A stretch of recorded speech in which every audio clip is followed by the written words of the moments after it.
Current affair के इस बेहतरीन शॉर्ट सेशन में परीक्षा की दृष्टि से बेहद ही महत्वपूर्ण एक सवाल आपके सामने है। सवाल कुछ इस प्रकार है कि हाल ही में भारत के किस उपराष्ट्रपति ने अपने पद से त्यागपत्र दिया है।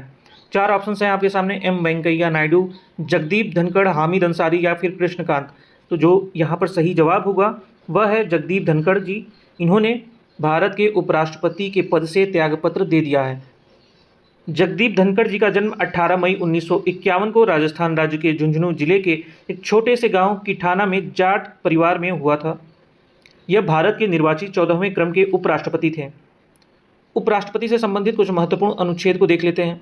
अनुच्छेद 63 कहता है कि भारत में एक उपराष्ट्रपति होगा। जो उपराष्ट्रपति का पद है यह अमेरिका के संविधान से लिया गया है। अनुच्छेद 64 की बात करें तो उपराष्ट्रपति राज्यसभा का पदेन सभापति होता है। अनुच्छेद 65 कहता है कि राष्ट्रपति की अनुपस्थिति में उपराष्ट्रपति कार्यवाहक राष्ट्रपति बनता है। अनुच्छेद 66 के तहत उपराष्ट्रपति का चुनाव संसद के दोनों सदनों द्वारा किया जाता है। अनुच्छेद 67 के तहत उपराष्ट्रपति का कार्यकाल 5 वर्ष का होता है और इस्तीफा व हटने की प्रक्रिया भी यहीं वर्णित है। अनुच्छेद 68 के तहत उपराष्ट्रपति का पद रिक्त होने पर 6 महीने में चुनाव कराना आवश्यक होता है।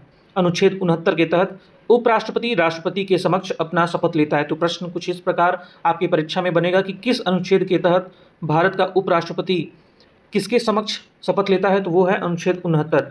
तो यहाँ पर जो भी अनुच्छेद आपके सामने दिए गए हैं बेहद ही महत्वपूर्ण हैं। इन्हें आपको सहजता से और फिर उसके बाद से पूरी एकाग्रता से याद रखनी है, क्योंकि यह चाहे भले ही करंट का मुद्दा हो या ना हो, लेकिन अक्सर परीक्षाओं में यहाँ से सवाल बनते हैं।